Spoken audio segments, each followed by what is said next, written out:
I'm Rebecca Leff from CalTV, and I'm here lounging on the stage at Shocktoberfest, which is full of shocks and horror. It comes from French Guignol Amoral theater, and I have to say there were some amoral things here tonight. It was so exciting, and I was definitely shocked. Let's take a look at it. There's only one way out of here.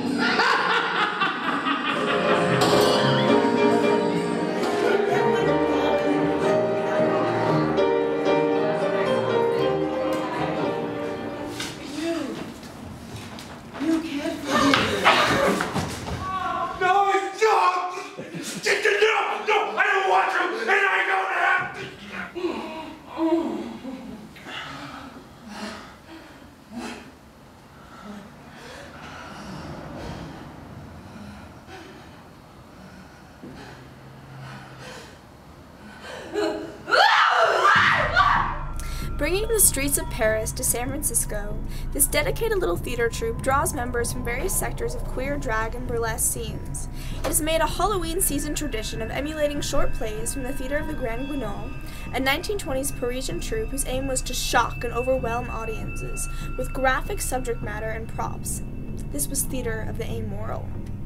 The Grand Guignol was a French theater in the early 20th century. It literally means big puppet, and I assume that the people who ran the theater, they saw it as symbolic of human beings who are manipulated by fate, that we're all just puppets in the grand scheme of things. And it's just funny that this is like the only theater in America right now that is keeping alive the tradition of the original Grand Guignol.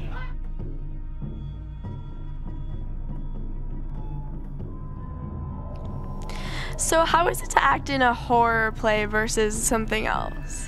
For me, it's exciting and thrilling and fun in a way that a traditional play may not be, because, well, I get to be killed a lot, which is a lot of fun. But there's also a lot of a dichotomy between this personality and that personality.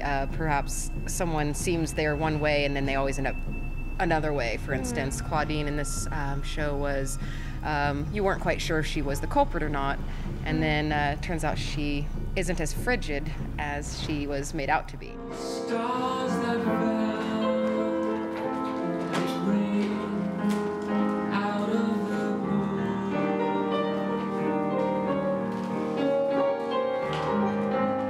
When my life is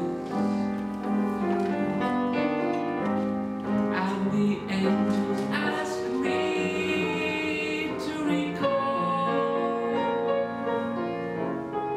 the thrill of them all. Originally, the concept of the theater was that it would delve into the themes that were totally inappropriate for polite society. All of these things that explored, you know, the human psyche, the darker parts of the human psyche. That's really what the theater was all about. And it's hard these days to keep up with that, because the world has just blown right past all that original stuff. But, you know, we're trying.